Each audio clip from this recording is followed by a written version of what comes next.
Добар ден, драги гледачи, дојдовте во уште едно ново издание, делиме заедничко попладне.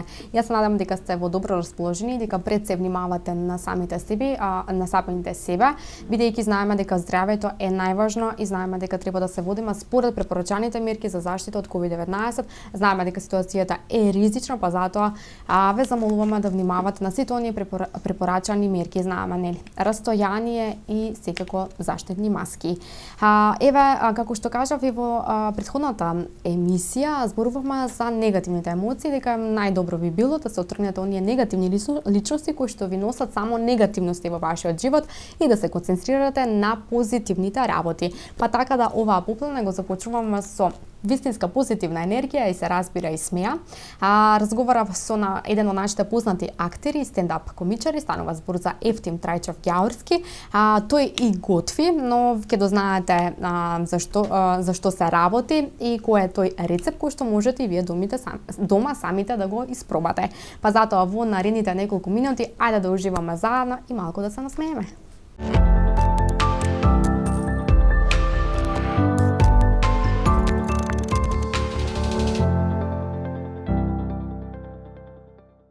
Да, во најдобро чисти раце. Ставаме овде претходно имаме ставено шеќер. Колку грама сега точно од кутера, од око. Имаме 150 грама кутер кој што го ставаме заедно. Сега сето тоа ќе се меша и ќе се првиот пат кога прави викам си како може кутерот да се меша, ама сега ќе видите како може. Значи, кутерот го ставивме, наредно што ставаме е 100 грама кокос. Кокос обожавам. Кокос е права ствар. Значи, ако се најдете на Кусов остров, единствено нешто што може да ја спаси е кокос. Така да... Кажи ми само што ќе готвиш сега, што ќе правиш? Сега ќе готвам гурубии. Тоа е, не знам дали у Виница така ги викате, на кана се гурубии. Уствари, народот вика, нема, кога ти скисне некој, ще зборите саат и полку, например, сега теко збореме саат време и на крај ќе ми речеш Ефтим, не ми јади ново гурубии, молим те. Ајде да ме. Добро, после кокосот што ставаш? Ванилин шекер за малце шмек, али тоа ванилата е страшна работа, ја обожавам. Добро.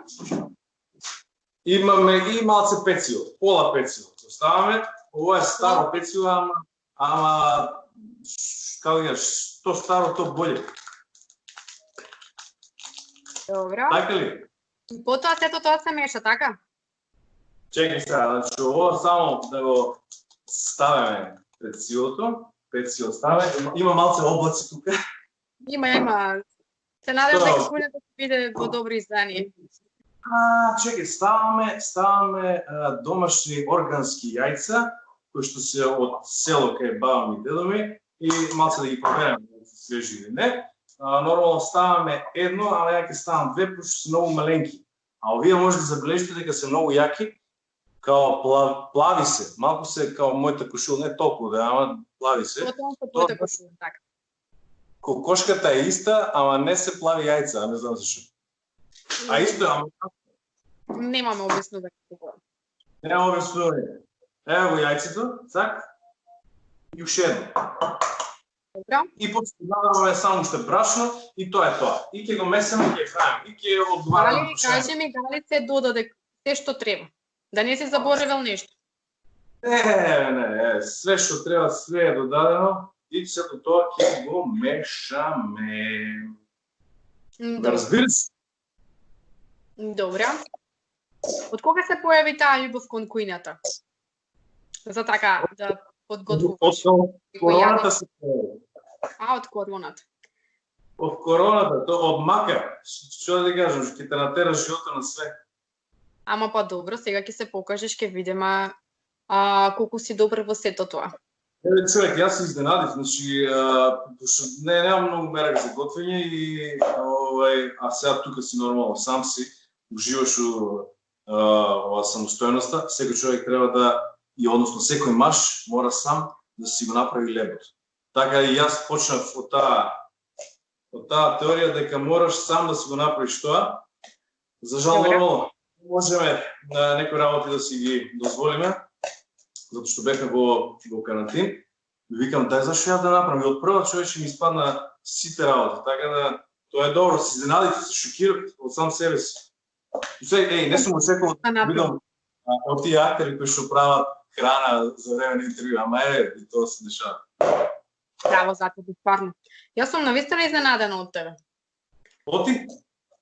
Па не знам, не бев сигурна дека знаеш да готвиш, еве сега на дело. Ја не, значи, исти сме. Ефтим, кажи ми, зошто секогаш си ја сакал глумата? Што тебе те натера еве за да почнеш да се занимаваш со таа професија? Зошто ја сакам? Да. Па зошто? Да, знаеш, човек се пронаѓа себе си, тоа е суштината на животот. Да се пронајдеш себе си, кој си, што си, како си. Имам нели повеќе професии кои што не знам, како мал сакав на пример да бидам астронавт, сакав да бидам Формула 1 возач. Сакав. Да, тоа. Зошто тоа не го исполни? Па Формула 1 затоа што нема формула, нема пари да купам формула, знаеш.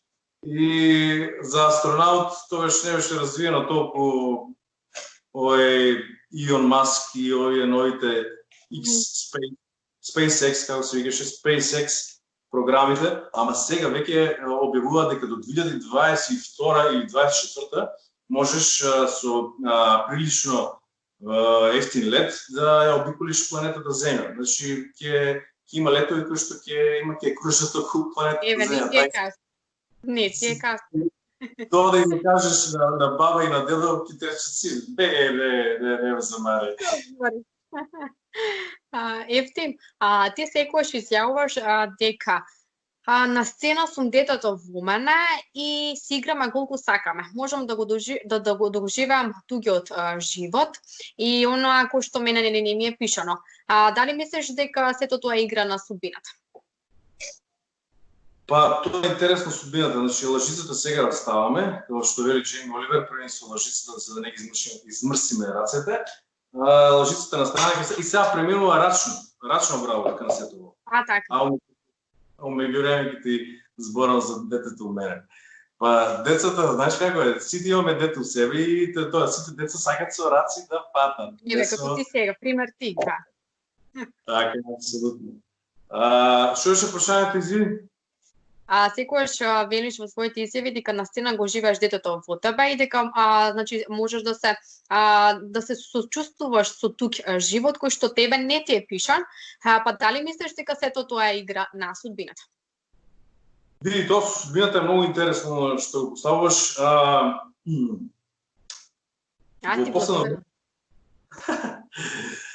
Во последно време пратам еден биолог доктор од Америка, кој што збори за поврзаноста на генетиката и на матичните клетки. И јас секогаш сум мислел дека, знаеш, поврзано е, јас со судбината имам некои нерешени работи, односно секогаш нешто има кое што ме носи кон тоа што го посакувам. Односно секогаш го добивам тоа што ќе го посакам. Значи дали порано или покасно, секогаш што и да посакам и се остварува. Затоа е страшно, заради тоа што на сила доаѓа она пази што ќе посакаш, затоа што може да ти се остави. Затоа, ама сето тоа е во нас, значи тоа не е надвор. И баш тој го објаснува сето тоа многу и веќе мејнстрим почнува да добива сето тоа, има многу луѓе кои што тоа го практикуваат и го објаснува тоа на друг начин, дека се не може нас целото да ти го елаборирам и да ти го кажам, ама ќе пробам на кратки црти. Кратки црти. Да, се е во нас. Значи тој направил клонови од клетки, од идентични клетки и сите тие клетки ги ставил во различна околина, односно како нашите клетки матични кои што се во крвта. И сите тие кои што се идентични клетки во различна околина создавале различни клетки кои што се едни се за коска, едни се за срж, едни се за мускули и така натаму. И тој открил дека се е до околината, дека не е до генетиката. Генетиката ја имаме, тоа е точно, но се е до околината. А околината се менува на начин на кој што ние размислуваме. Односно, нашите рецептори, затоа што се е во енергија, се е во енергија. Така да, се што ќе посакаме, ние можеме да оствариме. Се е во нас. Односно, што значи тоа? Објаснува дека до 7 години детето, секое дете, зашто вика сиромашните остануваат сиромашни, а богатите остануваат богати. Секое дете до 7 години што прави? Даунлоудира симула програми од околината, од родителите, од сите околу него, како треба да се однесува. И сега, ако тие програми се лоши, односно да си растем во лоша средина, тие се подсвесното. Што тој го објаснува умот на свесното и подсвесното. Тие програми кои што до 7 години детето ги собира, се подсвесното. А свесното е тоа кога размислуваме, кога ја користиме фантазијата, кога јас велам сакам да сувам, сакам да го живеам животот, сакам да сум среќен, сега сакам. Но проблемот што е? Проблемот е во тоа што тоа се два наши ума кои што функционираат заеднички. Свесното, да размислуваме и кога посекуваме убавиот, и подсвесното. Подсвесното, така. Но во подсвесното се наоѓаат сите тие даунлодирани програми од кога човекот си го гради својот карактер од првата до 7-та година. Што значи тоа? Дека ако тие програми се лоши, тие програми тебе ќе те саботираат. Односно, ако си растеш во лоша околина, тие програми, ти немаш програми за твоите желби, твоите мотиви, кои што понатаму свесно ги посакуваш. Во зависност, ако се добри тие програми, окей, така, ако си растеш во добра околина, нормални услови и сето тоа, тогаш многу полесно можеш да се најдеш во животот. Нели, затоа велат богатите стануваат богати, сиромашите стануваат сиромашни. Тешко се борат. И луѓето што се борат во животот, тоа е затоа што немаат подсвесна програма за тоа да го сработат лесно, знаеш, во животот. И сега која е финтата? Финтата е дека ние користиме 95% од денот, го користиме за да размислуваме. Цело време размислуваме. Но кога размислуваме ние, сето она автоматски што го правиме, сега додека ти зборам, сето ова автоматски што правам, готвам, возам или било што во животот, а ние размислуваме 25% од текот на денот, се правам подсвесно. Сето тоа е подсвесно да се го прави. Тоа подсвесно доаѓа од програмите кои што се лоши, кои што не саботираат. И затоа се навраќаме постојано цело време на истото. Но има и начини сега како тоа да се смени со медитација, со хипноза, со себе за давање на задачи. Односно, значи, ако размислуваме 95% ние во текот на денот, само 5% подсвесно работиме. И затоа мора да најдеме начин како да ги смениме тие програми, односно сами себе да се натераме, да бидеме ефективни, да ги постигнеме своите посакувања. Така нешто сега приликата го објаснив, ама значи не ме сваќаш да. Добро. Во слов на прашањето ви кажам, сега што треба да правиш? А сега треба да правам топчиња. Ајде, почни. Сега топчиња ќе правиме. Ти можеш да продолжиш со прашањето, слободно. Сакам да те прашам, нели, во склоп на прашањето, некојаш, нели, дека од нас зависи ние, нели, дека нонстоп размислуваме за некои работи. Како тебе ти влие сета оваа ситуација во изолација? Еве, знаеме дека си почнал да готвиш. Тоа е добро за тебе. Нешто добро си направил. Абе, добро е, како не е добро. Значи, почнав да се здебелувам, тоа не е убава страна, мислам дали се приметува, не знам. Добро, ти можеш и да јадеш и потоа некоја физичка активност, како да не е фитнес, вежбање. Зошто да не е и решение за тоа? Не, да ти кажам... Сите оние, например, коментари во врска со коронавирусот, дали, например, почувствува некаков страв, паника? Види, сите се најдовме во оваа ситуација и цел свет е затишен во тоа. Јас не сакам да верувам овие теории на заговор, дека многу е смешно, така, со 5G, дека умираат луѓето, дека ги чипираат луѓето и така натаму. Ние човештвото откако постои човештвото, постојано е под некаква контрола. Така, како сакаш наречи го, дали е религија, дали е општество, дали е робовладетелство, дали е богови, се е под контрола. Така да помалци или повеќе ние секогаш сме биле под контрола. Човештвото нема да изумре. Еден податок, јас кога се родив, имаше 5 милиарди луѓе во светот. Сега има 8 милиарди, скоро 8 милиарди. Така да, значи, колку и да умираат луѓе постојано, а нели бројките се страшни. Од обичен вирус умираат 100.000 луѓе годишно. Од самоубиство 300.000 луѓе, 5.000. Знаеш што е најстрашното? Значи што 5.000 луѓе дневно умираат од глад. Немаат што да јадат. А милиарда и пол луѓе се предебели или имаат преголема тежина од кој што е потребната. И користат дупло повеќе милиарди долари за програми за слабење. А 5.000 луѓе дневно умираат од глад. А ние овде правиме јаде слободно, кога сакаме јадеме и уживаме. Мислам, јас бев во Африка 2007 и ги видов луѓето како живеат таму и колку е тешко, колку е болно и значи не знам, имаат умреле, баш го прашуваме на мајка, викам како живееш, знаеш. Умреле татко, родителите му умреле од сида. Значи умират од сида и се појави ебола за време на мојот престој таму, се појави ебола. Значи ебола е еден од вирусите кои што се смртоносни. И тоа беше јако, сека одиме таму, умираат луѓе на секој чекат. И одиме таму и мајки ни доаѓа и ни вика, слушай, тука ќе јадеме во ресторан, вика многу е вкусна храната, вика европјани доаѓаат си јадат, вика само ве молам немојте да фаќате предмети пошто може да има ебола. Уф. Да, што да правам? Така, ја 10 кила, за 10 дена 10 кила ослабнем, така да не јадат. Малце звездното е, да, а они живеат со тоа и ги прашам зашто сте среќни, секој ден умирате. Умираат 10 браќа, сестри, умреле, он останал жив. Викам зашто?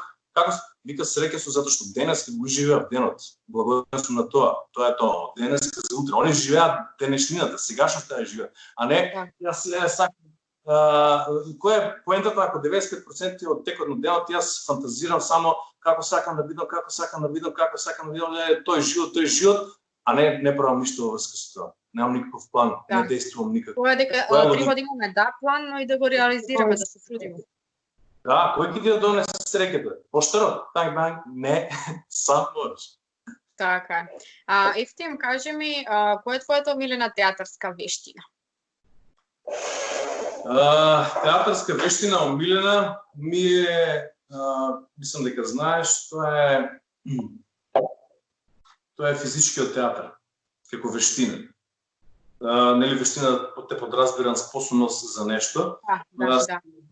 По стиловите сакам да експериментирам и сакам сите стилови да ги пробувам, но физичкиот театар ми е нешто кое што ме фасцинира и кое што сакам во иднина да се посветам многу посериозно на сето тоа.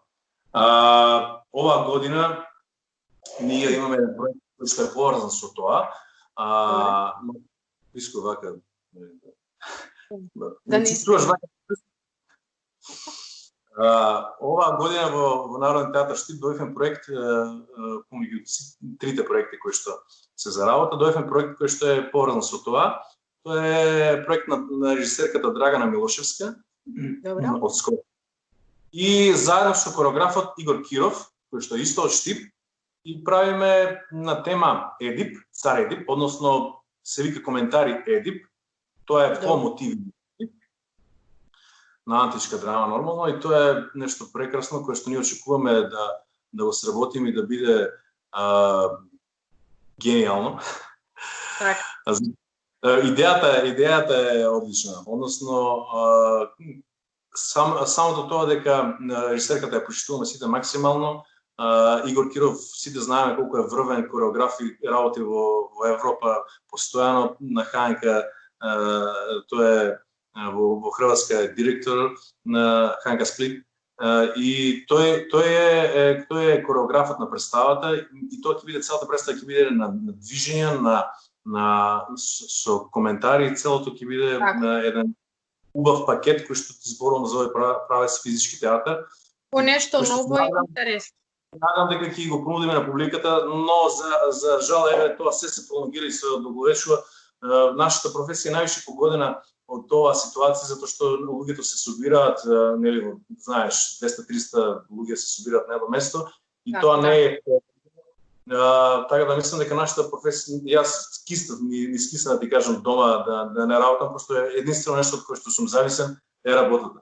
Но најважната состојка ја заборавив, а тоа е следното.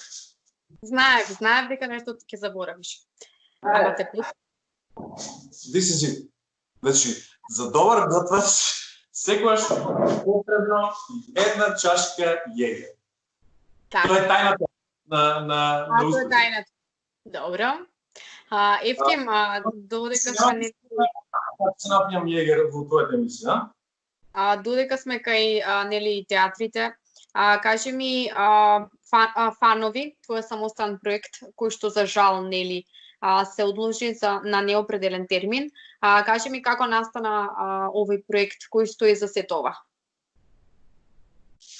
на здравје. На здравје, јас со водичка. Тоа. Водичка. Ја имам тука некаде вода, кај ме водата, теа те водат. Фанови. Да. Фанови Само настана. да гледам. Види, ти реков дека сум зависен од работа. Единствено нешто што ме мотивира е највеќе што ме мотивира е сцената и работата, без разлика. Значи не можам да седам дома без ништо да правам. Мислам дека треба да има повеќе независни театарски групи и независни театри кои што ќе го надополнат овој наш театарски живот во Македонија кој што постои со години и години, односно и со векови традиција.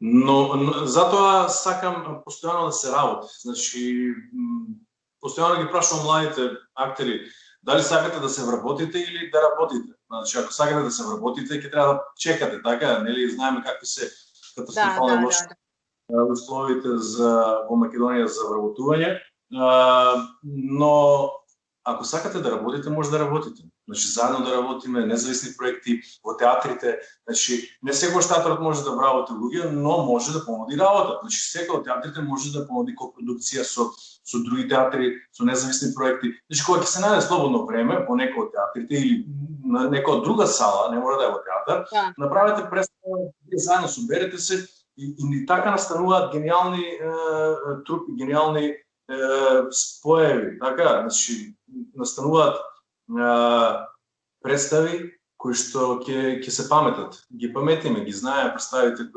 и големите наши режисери и писатели во Македонија кои што направиле трупи, направиле представи и го одбележале тоа никно време. Така да ние имавме со колегата Милорад Ангелов, имавме идеја да направиме, тој ми го предложи еден текст кој што беше дуодрама. Дуодрама мислам дека нема правено. Ме интересираше како се до тоа ќе се одвива, знаеш. И тргавме се тоа дека сакаме да направиме представа за двајца, но не сакав да биде тоа представа као ајде како што вика штипење да склепаме нешто и да замачкаме очи.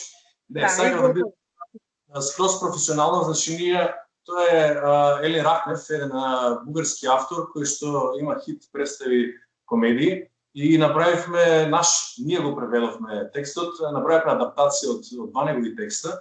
Тоа беше наша адаптација. Значи работевме долго и драматуршки го средивме се до тоа, долго време го работевме. Значи таа е представа која што е спонзорирана лично од нас самите. Значи сите финансии се ја представата ја понудивме на Народен театар Штип, но тогаш немаше услови за да се случи таа представа, па отидовме во друг објект и ја сработивме представата, долго време ја работевме, но сакавме да биде тоа темелно сработена представа, да не биде комедија. Тоа е комедијата излегува од нивните карактери, од нивните ситуации животни, но ние работевме, односно тоа ни беше паролата. Нивната лична трагедија е комедија за другите.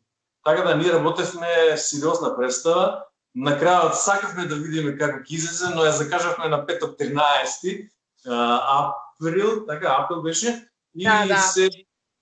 се зезнавме, така да тоа испадна среќен тој датум и беше продадена представата, целосно 330 седишта беа продадени во мултимедијалниот центар на УГД економски факултет.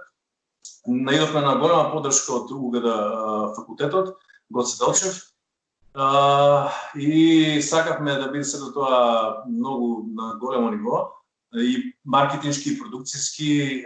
Вклучивме и двајца млади статисти, кои што се Дарко Наковски, тој е дел од моето драмско студио, Сонја Пилатова исто, ти има свое драмско студио пред неколку години, кој што функционираше. Тоа се двајца млади аматери кои што се вклучија во представата и ни ја збогатија многу представата. За жал беше продадена представата, не доче премиера, но нестрпливо, правејќи груби, чекаме да ни дозволат некој начин како да собираме луѓе и да се веќе вклучиме кон нормалниот живот на функционирање и да ја дадеме премиерата фанови. Така да, фанови, очекувајте. Очекуваме. Докаде ти стигна со рецептот? Рецептот сега од кутура, значи зимаш од кутура, правиш топчиња. Добро. Така, ама треба многу да мазни, да бидат перфектни. Не знам, кој ме праша, вика, или мајка ми ме праша, вика, како вика направи толку, вика да бидат еднакви топчињата од кутура. И како само сам се намачил.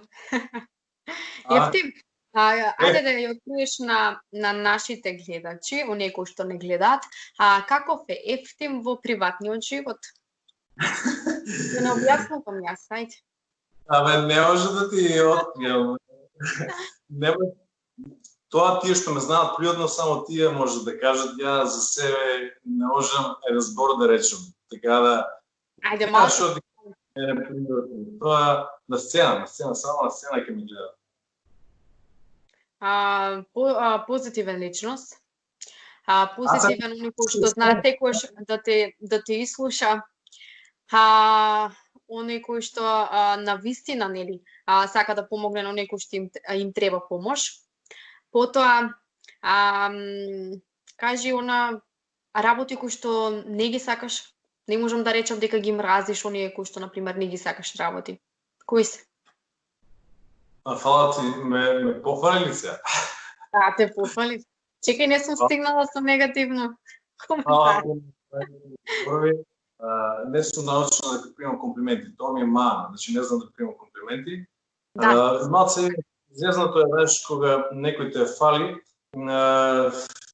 гледаш во себе си, а тоа е лошо кога гледаш во себе си, а не гледаш кон другите. Затоа што мислам дека успехот на среќата е тие околу тебе, тие што ги сакаш, без разлика дали се гледаш со нив, дали одама не си се видел со нив, сите тие луѓе што ги сакаш, да ги сакаш и да бидат среќни.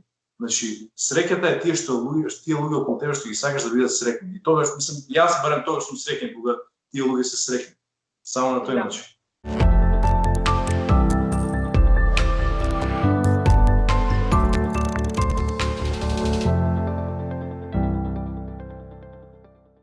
И еве на повторно назад продолжуваме со нашите денешни прилози. Сега, како и секоја мајка е загрижена за своето беба и го сака најдоброто. Една од најпознатите кај нас, Леа Ризаова, станува збор за Леа Ризаова, една прекрасна мајка и супруга која што е прва која што има јутјубер канал. Сега, таа зборува за деца, бебиња, начин на облекување, пресоблачување, полесен начин како да го нахраните вашето бебе, што и како треба да направите за одвикнување на пелените, но тоа сето тоа ќе го гледаме во продолжение. Леа е таа која што ќе ви даде многу корисни совети кои што можете самите да ги испробате и се тоа да биде и полесно. Знаеме дека мајка е тешка работа, но сепак е една од најубавите работи кои што може да се случат на една жена во нејзиниот живот.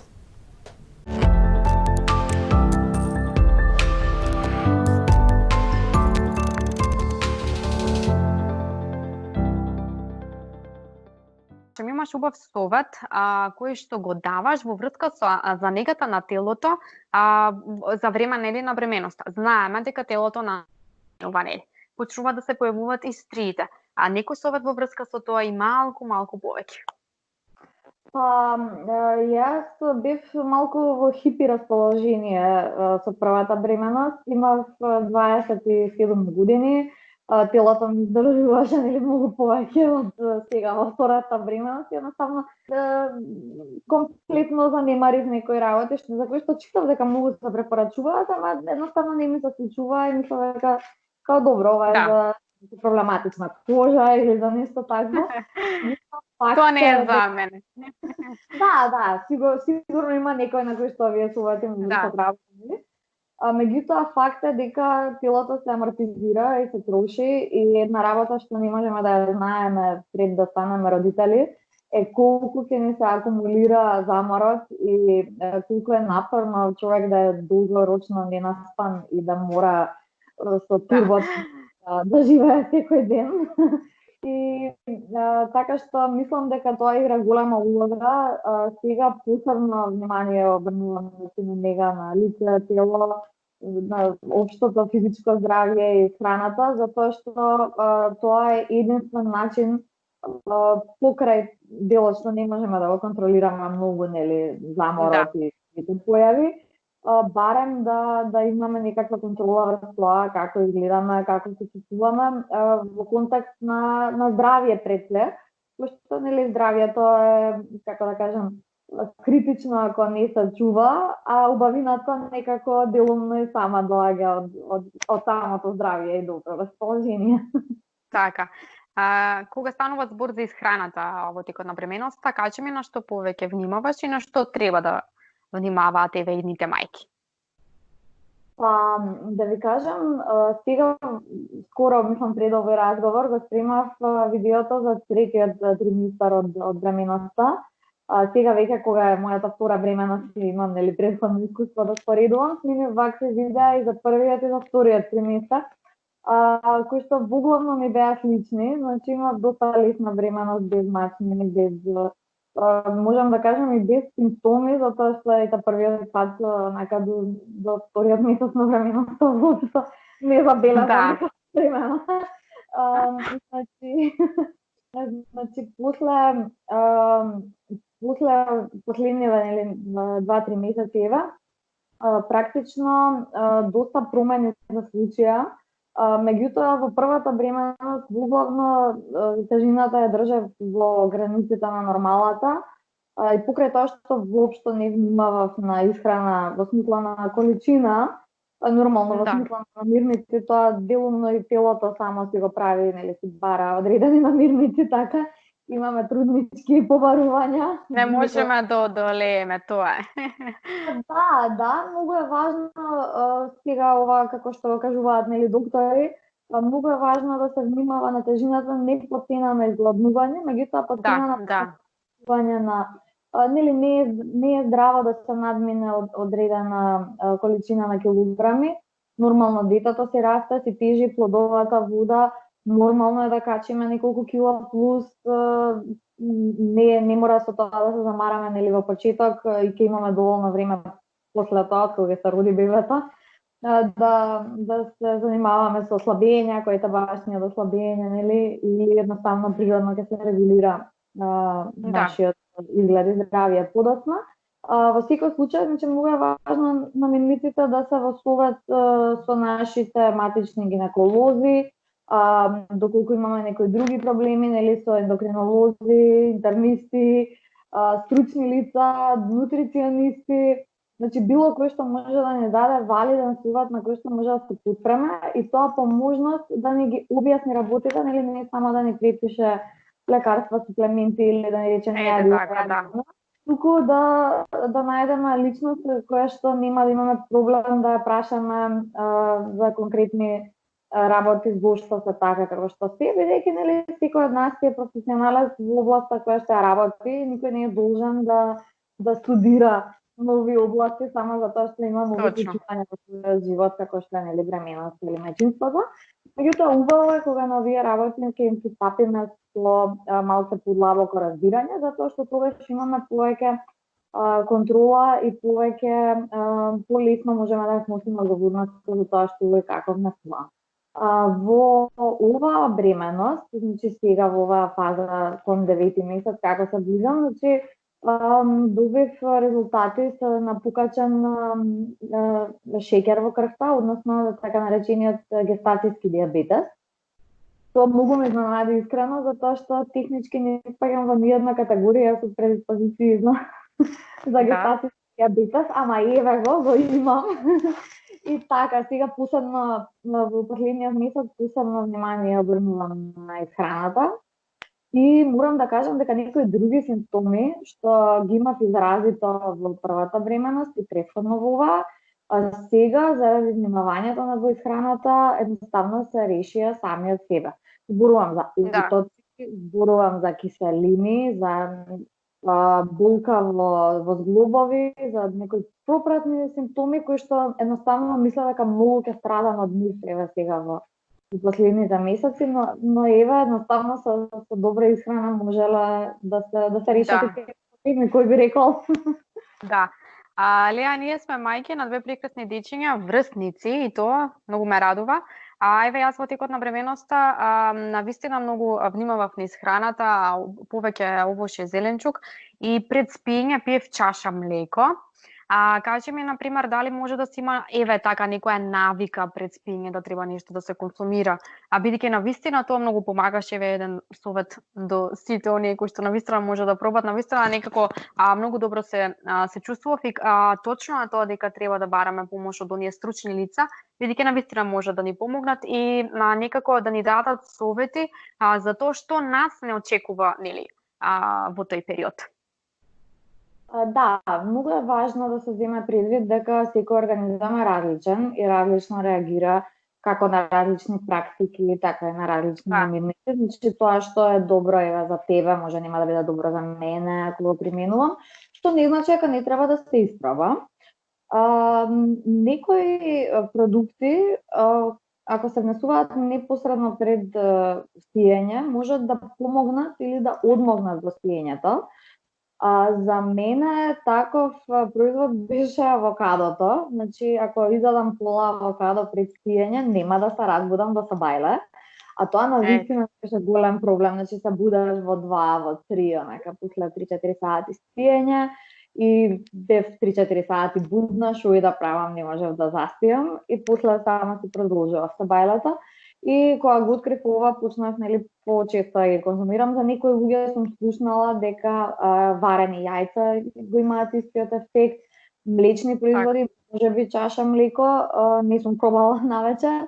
Меѓутоа, покомплексни млечни производи, сирења, помрсни, кашкавали, такви работи, тоа исто мислам дека влија, барем мене ми влијаело, тоа што мора да се внимава со намирниците, пак ќе кажам, заради тоа што нели секој има различни ефекти, нели ако јадеме многу солено сирење, различно реагира заради потреба од вода или жет и така. Така што треба човек со малку резерва да експериментира, односно да види што му одговара најубаво. И нормално, доколку имате со кога да се консултирате, секогаш препорачувам да се консултирате со професионалец за овие работи. Така. Леа, ние пред малку пред емисија зборувавме за тоа дека во текот на бременоста можеби нема да знаеме, ќе консумираме некоја храна која што може да биде алергична. Ајде малку околу тоа. Да, како да знаеме? Алергени суспеки. Мислам дека на некој тоа не е познато, па затоа малку да ја објаснеме за што точно се работи. Само во консултација со стручни лица, јас имав среќа до некаде да имам доктори кои што едноставно ме советуваа нели да не се замарам премногу, освен ако не забележам дека нешто не е во ред со некоја намирница. Значи сета таа исхрана да ја правам по усет и многу се исплашив веднаш после порадувањето по посетата на патронажната сестра, кога дознав колку намирници како доилка не смеам да ги конзумирам или треба да се измиени или изчистени на специфичен начин. а јас буквално до претходниот ден, пред порање, воопшто не сум ги конзумирала така, нели сум ги јадала со лушпи или не знам, Ти правев како што сакам. Да, ми викаа да правам како што сакам. Многу ме беше страх во тој период, но за среќа ќерка ми до сега немала алергиски реакции. Мислам дека повеќе фактори влијаат на тоа и дека е добро кога ќе се забележи било каква алергиска реакција кај детето, веднаш да се следи тоа, затоа што тие работи најчесто доаѓаат во пакет едни со други, односно ако детето има реакција на нешто, многу е веројатно дека ќе има и други намирници што ќе предизвикаат истата реакција. Она што го забележав во раните денови кога се порадив со ќерка ми, беше дека во фазата кога почна да има стомачни грчави, дека конзервирана храна во било која форма, дали ќе биде тоа тетрапак, дали во тегла, мислам купечки работи, нели во тегла, дали работи што содржат многу шеќер, значи како мармалади, макар и домашни, кои што имаат висока количина на шеќер како конзерванс, оцет и слични работи. Значи едноставно тие намирници правеа хаос и во моето тело и во телото на бебето, кое што беше храната со доење, нели, во почеток. И едноставно беше невозможно да не се забележи реакцијата на овие намирници, знаев точно што сум јадела. И имав обратен проблем, откако скратив се што видов дека не ни одговара на двете. Останав со многу мал избор на храна. Па тоа после доведе до некоја друга ситуација, например, трудничката анемија, да ми треба година дена време да ја решам преку исхрана и суплементи. Обично нели треба малку пократко од тоа време, ама ете, заради тоа што исхраната малку трпеше и таа состојба, па продолжував анемична и така.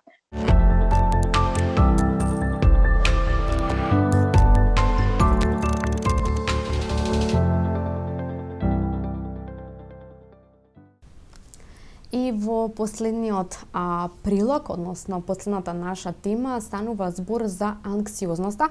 Знаеме, драги гледачи, дека се повеќе и повеќе анксиозноста се појавува, но не треба да се крие, треба да се зборува. Еден мој соговорник станува збор за Мартин Јовановски, односно автор на книгата Зошто јас. Во таа книга, верувам дека и досега некои од вас ја имате прочитано, но доколку не сте, станува збор за лично искуство, односно кои се симптомите за анксиозноста. Како тој се изборил со самото тоа, што и како треба да направите во тие моменти и пред се. Тој апелира да зборувате, ништо да не чувате во себе. Еве, овие неколку минути ќе дознаете нешто повеќе од самиот Мартин, па затоа да слушнеме.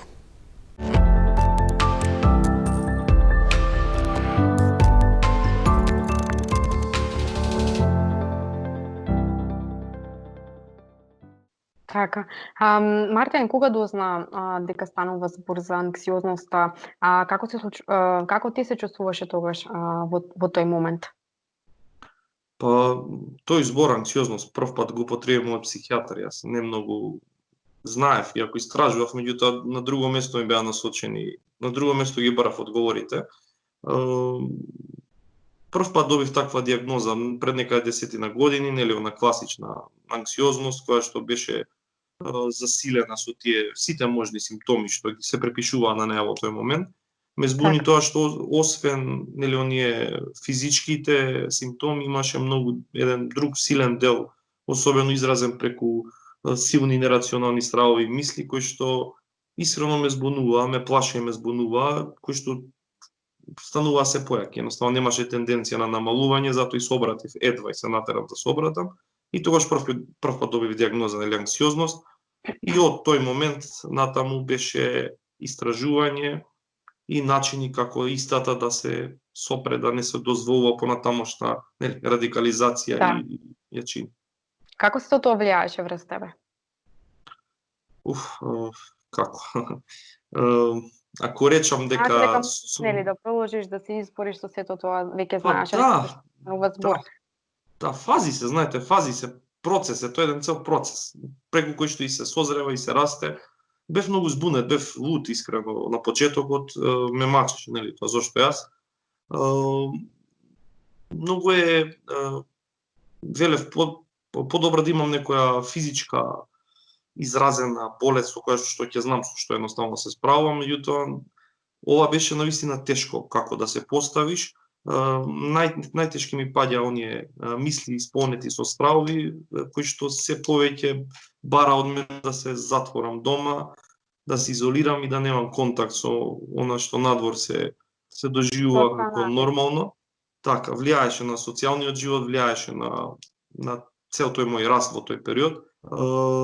Така да едноставно морав да се насочам, морав да се решам. Или ќе го победам или ќе бидејќи немав избор. Другата варијанта не беше убава едноставно.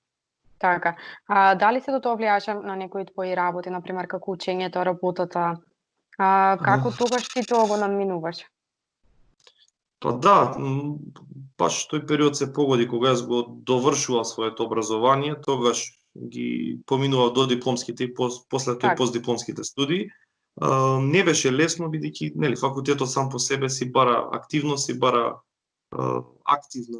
активно присуство таму. Особено тешки ми паѓа полагањата кои што нели мораше да отидам таму и да направев на крајот. Морав да бидам подготвен, тешко беше да се каже на луѓето и на професорите дека јас водам една борба за која што всушност не знаев како ни да ми објаснам. И тоа само по себе беше дополнителен проблем. Меѓутоа што се вика на туркање, немав многу задоволство во тие денови, не ги поминав како што повеќето ги поминуваат. Меѓутоа на крајот заврши како што треба. Но сепак се исплати твојот труд. Па да, во тој дел да. И треба да бидеш горд на тоа. Па да, искрено да. Порано таа гордост, ако си ја препишував или ако ја чувствував, маци лошо ги доживав тие работи, велев дека е нарцизоизам или не знам, самобендисаност некоја, меѓутоа напротив, тоа е едноставно во тие разговори самите со себе треба да сме максимално нежни и па и да се пофалиме некогаш, нели? Не е тоа ништо лошо, напротив, зошто да не, така е. Така е. Мартин, кој беше секојаш до тебе во оние тешки моменти со кои што ти си имаш соочен? Беше семејството, морам да кажам, да признам дека семејството беше секојаш тука за мене. Едноставно ме туркаше. Имам другари кои што за среќа, нели, бара со мене заедно бара излез, ме носе каде и да чуја дека има надеж или помош за мене, ме носе активно. И се уште сум со тие луѓе. Меѓутоа проблемот беше што делот што можев да им го пренесам, оној јасниот дел за тоа што ми се случува беше можеби 10% од тоа што вистински го чувствувам. Не дека не сакав да споделам, туку проблемот беше што едноставно не можеа да разберат. На моменти самиот не можев да се разберам, камо ли некој друг да му кажам, еве, патам од ова и ова. Меѓутоа секогаш имав поддршката, особено во оние моменти кога доживував нели поизразити панични напади кои што бара и лекарска нега, бара и во тие моменти нели инекции и средства за смирување кои што факт е дека во тие моменти ми помага. Не можеби на долг рок, меѓутоа во тие моменти го смируваа тој оган кој што гореше во мене. Така. Мартин, кои се тие симптоми кои што се манифестираат нели кога станува збор за анксиозноста, кои што не се нели предизвикани од нервоза или депресија? Како тие да знаеме нели да ги препознаваме? Па, мислам, тие се можеби во почетокот да бидат и послаби, да ги препишеме на нешто друго, да речеме нели, ќе речеме некоја блага депресија, стресен период, се случува падови, меѓутоа кога се толку долготрајни и кога тлеат во нас, тие во принципи добиваат на интензитет со време, доколку не се третираат и на крајот е скоро и невозможно да речеме дека не ни е ништо и дека не чувствуваме ништо. Оној физичкиот дел, симптомите ги има многу и се различни кај секој поединечно, од тахикардии, потење, еден силен адреналин и возбуда и паника кои што се присутни без разлика каде и да се наоѓаме. Значи нема нели она класична сигурна зона или место кај што не може да допра до нас. Тоа е оној физичкиот дел кој што во принцип преку кој што и психијатрите најлесно не диагностицираат. Меѓутоа оној другиот дел, мислите кои што ни го рушат мирот и кои што ни ги уништуваат оние моменти каде што ние би требале да бидеме опуштени и да уживаме во животот и младост и се она што ни се случува. За жал тие се тешки да се објаснат и се многу силни и интензивни. Тоа се мислите и оние мисли полни страв пред се за сопственото здравје и сопствениот живот, кои што, пак ќе речам, подсетуваат на нешто ужасно кое што туку не се случило и во тие моменти е многу тешко да се биде рационален и да се биде свесен за сопствениот живот. Така, а кои се техниките за да се совлада сето ова? Па тоа многу ме прашуваат, нели, она класична техника за стопирање. Јас всушност почнав да ги совладувам тие панични напади и тие анксиозни моменти, можеби оној момент кога престанав да се борам со истите, како и да звучи кажаново, добив таков совет, дека јас смислив нешто од тоа и решив да пробам.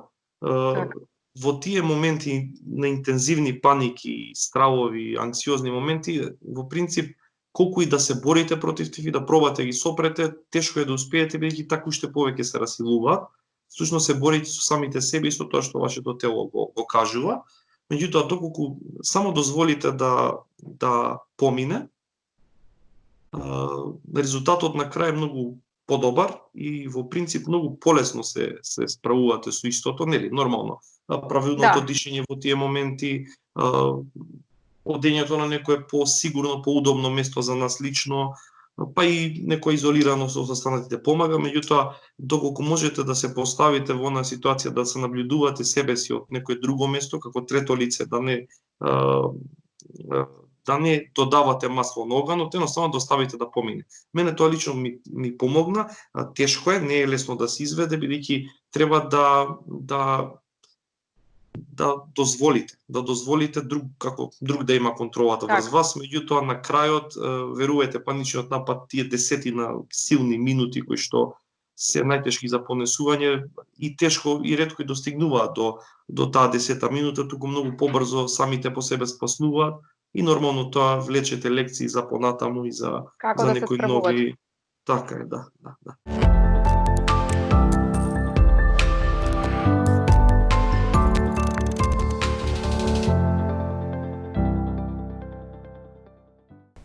И овде е и крај на денешното издание. Јас ви благодарам за вниманието. Се надевам дека успеав да го задржам вашето внимание. Слушнав се доста корисни совети од доста стручни лица, па затоа верувам дека ќе останете во добро расположение и пред се ќе внимавате на себе. Се гледаме повторно и чао од мене.